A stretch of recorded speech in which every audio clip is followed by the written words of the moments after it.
Bismillah, alhamdulillah, wa salatu wa salamu ala rasulillah, wa ala alihi wa sahbihi wa man wala. I have some questions for you, but these questions and these discussions, whatever happens here stays here in this room, inshallah. The first question is, how many people are aware of the UFC match that took place last night? 3 people? 4 people? Okay. From the parents who are here, how many parents are aware of apps like Snapchat? 1, 2, 3, 4, 5? Okay. Percentage-wise, these are very small percentages, right? So let's say 5 out of 30. And with the first, we had a few hands for the UFC match. Why am I asking this question? The topic of adapting to change, and this is specifically with parents and children, generation to generation. One of the most important things and one of the most interesting trends we're seeing, oftentimes when we grow up in different cultures than our parents, and they grow up in different cultures or environments than their parents, we start seeing, in some cases, in many cases, a lot of disconnects. And there are many different reasons for that. One of those reasons and one of the solutions to the problem of the disconnection between parents and children is the issue of awareness. And this is why I started by asking about the match that took place last night. I don't expect that we're supposed to watch the match or everyone should have every app that their child has. But we should be aware to an extent. We should kind of know the trends, the discussions, the references that are taking place with this generation and the next generation and the next generation, just so that we are connected with our children. Because there are many struggles that go unnoticed by many parents. There are many struggles that youth are going through, and they are getting more difficult with every generation.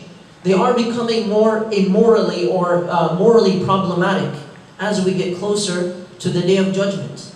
And if we're not connected to an extent, then it's going to lead to some problems. And oftentimes, the issue of awareness is one of the greatest solutions to these problems. And it's a starting foundation. Many parents perhaps are not even aware of some of the struggles that their children are going through. And when I say children, perhaps the older children, those who are in their teenage years, oftentimes because of a lack of awareness, they're no longer going to express or discuss some of the sensitive issues that they're experiencing in society, that they're reading about online, that they're hearing about in popular cultural references. And they are very common. And we have to have, and this will be a transition into another point, we have to have some kind of bridge so that we are able to become more aware of what it is that's happening. Learn what your youth are going through. Learn about, to an extent, what the culture is talking about. Learn about the struggles that they're having, the ideas, the doubts, the cultural impact. Because every environment is going to have its own set of circumstances. Every environment will lead to its own types of struggles. And when we see the trends that we're seeing now, it's more important now than ever to be aware. It's more important now than ever to have an open dialogue with our children without them feeling like everything they raise of a discussion will be criticized or ignored or put down, rather so that we could understand and be more aware of what it is that they're going through.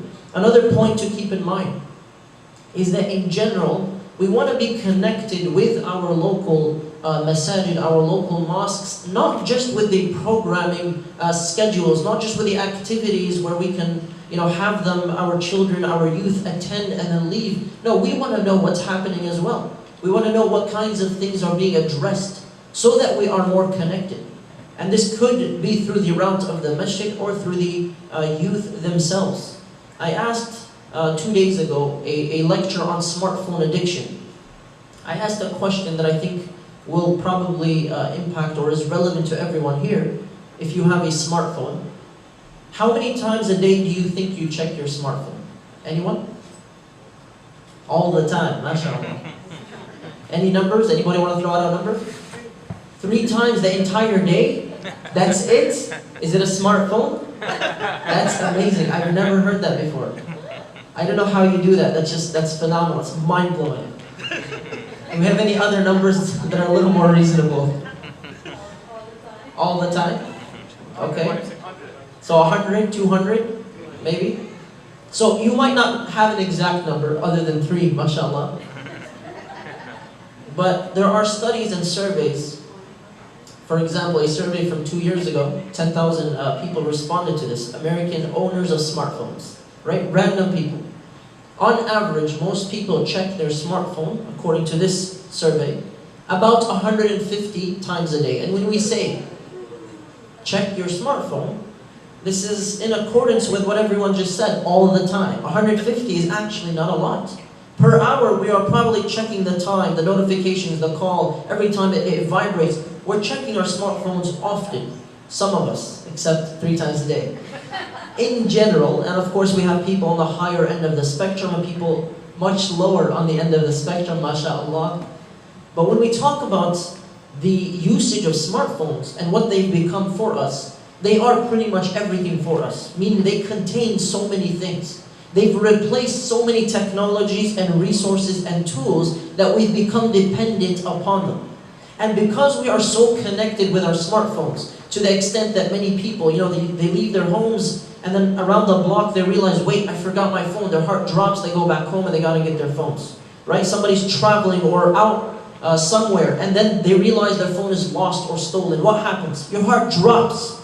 Your phone is everything. Right? Some people, to the extent they're holding their phone in their hand, they're like, where's my phone? It's in your hand.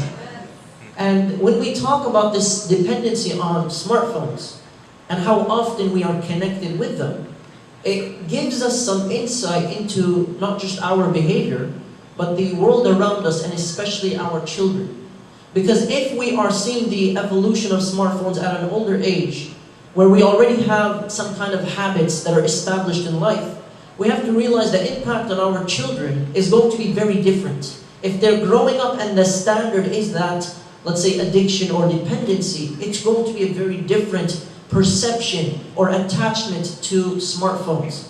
And the reason I bring this up is that we are so connected with checking our phones throughout the day, except 3 times a day, with a disclaimer, that we don't at times realize that this is, in terms of quantity, this is something that should establish or give some establishment of a connection with our children. We should utilize that 100 or 150 times a day to think about how often we are connected with what's happening in our children's lives. And I'm not talking about the younger children because they're generally more open and dependent on their parents. I'm talking specifically about the teenagers. And this is the age in life in which many students or many teenagers will start to feel more of an individualism or a type of disconnect from their parents, where they are building themselves, and there are many things that their parents are no longer able to relate to, or able to understand, or even bother to understand in some cases. And so the reason I bring this up is because when there's a severe disconnect, it could lead to bad consequences. And it does in many cases. And I don't say this to sound like someone who's basically preaching some kind of fear, but this is the reality on the ground. When we're dealing with the youth all the time, these are issues that are happening constantly and consistently. They are dealing with many things that they feel. When you ask, do your parents know? They say, there's no way on earth my parents know. There's no way they would know or want to know. There's no way they'll even ask. There's no way they'll be open about me discussing this issue, what I'm struggling with, what's happening at school, what's happening in society. And if they feel disconnected from their parents or their foundations at home, and then generally they're struggling with other issues, or they have bad companionship or bad environments, it could lead to a bad ending. And alhamdulillah, we have many good examples. And just here at this conference, I actually was so moved yesterday to see the number of youth who were here volunteering and working together for something that is great. And we ask Allah to reward them and to preserve them. Allahumma ameen. And we also have very sad cases. And I mentioned this example, and I mention it again and again as a reminder about a young brother, 20 or 21 years old, from the country of Ireland. Several years ago, some brothers would go hiking in the mountains, and it was a survivalist type of experience. You don't have anything with you of resources except what nature provides. It was very rough. And they would go every year, and it was a nice experience for the brothers to bond.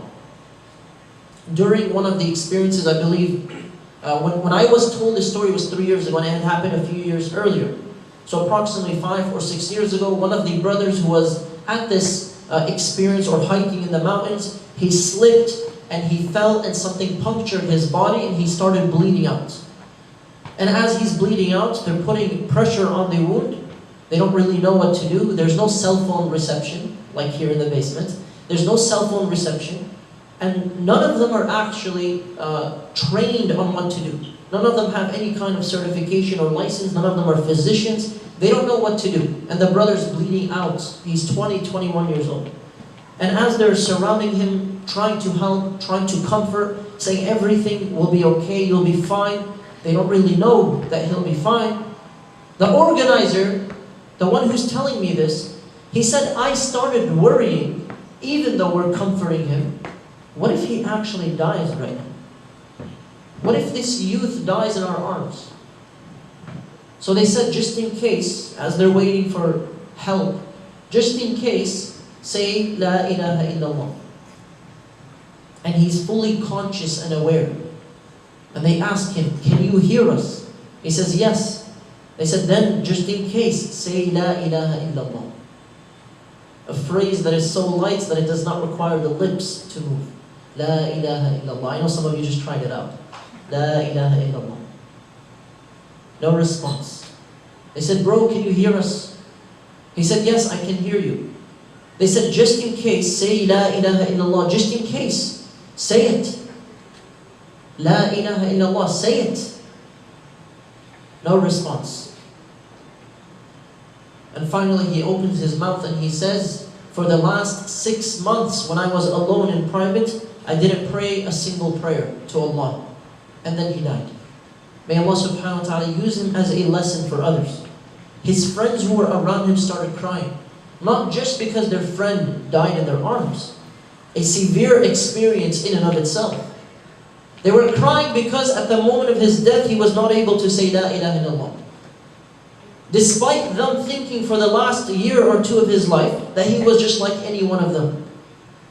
And that there was no issue, there was no struggle, there was nothing happening. Until the story started coming out. Until they started piecing the pieces together and realizing that for the last part of his life, he was completely isolated. He was depressed and nobody was addressing him. His parents were completely unaware, oblivious of what it is that he was experiencing, despite the fact that they saw him every single day. And this slowly led to him leaving his salah. And of course, in front of others, he prayed. In Ramadan, he would fast. And nobody would address the fact that he was completely isolated and going through these struggles without any feeling that there's someone there to support him or help him overcome his problems. Now, of course, this is considered a sad scenario, no doubt. May Allah have mercy on him. His friends said, we'll never leave a prayer again. We'll never leave an obligation again. This is life-changing beyond life-changing of experiences. And they're passing this on to benefit other people. But I'm passing this on right now in this context, on this topic, as a reminder for parents. And I know that many parents, alhamdulillah, are already very aware of what's happening. They are already very aware of the struggles that the youth are going through. But if you're not, this is a gentle reminder. Because wallahi, the struggles are increasing. And if children feel like the crux of their life, their own parents cannot relate to what they're going through, or be aware, or be overly critical, then it's going to potentially lead to more problems. And we don't want that. And so this is a reminder of the importance of awareness. So as a very practical takeaway with this point, connect with the culture as much as you can. Just to understand what it is that's happening around us. Become more aware of what the youth are discussing. Become more aware of the cultural references, even though some of the things are just constantly changing. The trends are rising and falling all the time. Some of them are ridiculous and so on and so forth. But to an extent, let us connect and be aware of what it is that they're going through. And this transitions us to the second point. So number one is awareness. Awareness, awareness. Number two is communication. A very straightforward and very obvious point of concern for many youth, in that they feel they cannot talk to their parents. After a certain point, there are things we can no longer say. There are things we cannot discuss, because when we bring them up with our parents, they completely flip out. They completely lose their minds, they completely criticize us, and so on and so forth.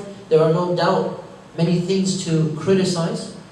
But if our children feel like there is no open source or room for dialogue, for communication, then no doubt they're going to become more isolated. They're going to become more reserved.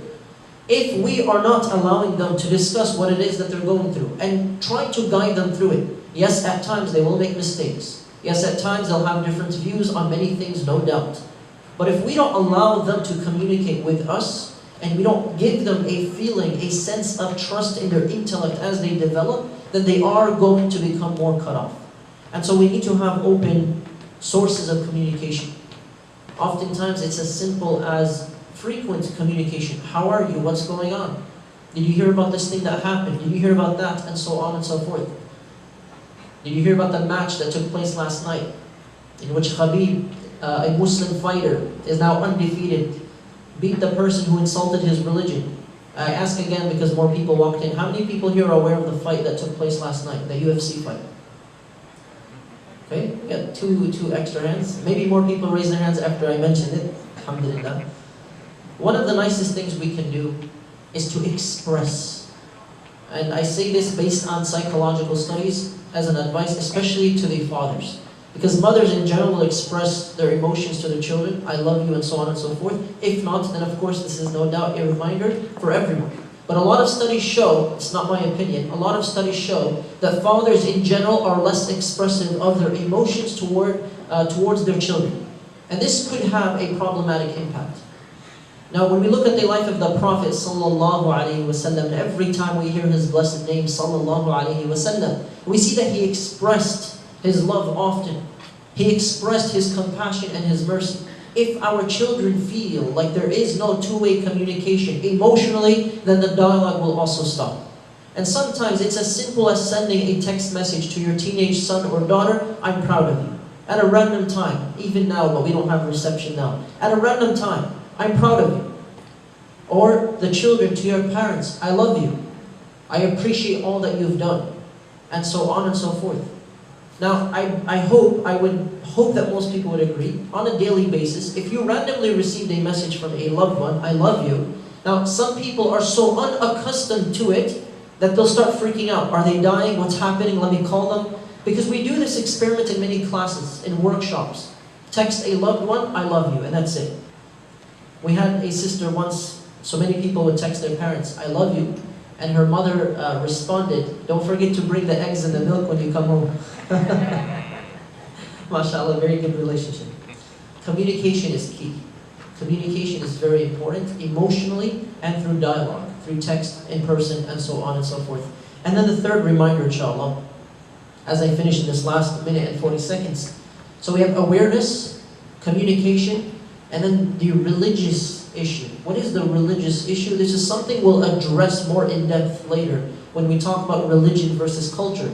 But very briefly, to summarize, it's important that when we are becoming aware of what's happening and we are trying to adapt to this change, that we are not reacting quickly from a cultural perspective. So if you see a trend that is, let's say the youth are doing something and it's not haram, but culturally it seems very weird, or it seems stigmatized, or it's something that is problematic from a cultural perspective, but not the religion, then we have to ground our dialogue with our children based on the religion. And that is a very important point relating to adapting to change. That we understand and distinguish when this is a religious issue and when this is personal preference based on culture. Because culture cannot be imposed on our children. Culture cannot be imposed on your spouse or your relatives or anyone. Culture is something that affects you based on your environment and your upbringing. And if our children are growing up in a different environment, then they do have a different culture. Culture is a very complex thing. It is a culmination of many different experiences. It is a melting pot of what they're experiencing in life and in their surroundings. And we have to distinguish the religion from the culture so that we are able to adapt to some of the things that our children are experiencing. So again, we try to raise more awareness. We try to communicate as much as possible with our children and children with our parents. And then, of course, most importantly, to distinguish in these trends that are happening and changing around us, the things that are religious and the things that are cultural. We ask Allah subhanahu wa ta'ala to bless our families and to preserve us and to grant us all the best of this life and the next. And we ask Allah subhanahu wa ta'ala to unite between our hearts and to allow us to have very cohesive, harmonious families. وصلى اللهم على محمد وعلى آله وصحبه أجمعين والسلام عليكم ورحمة الله وبركاته.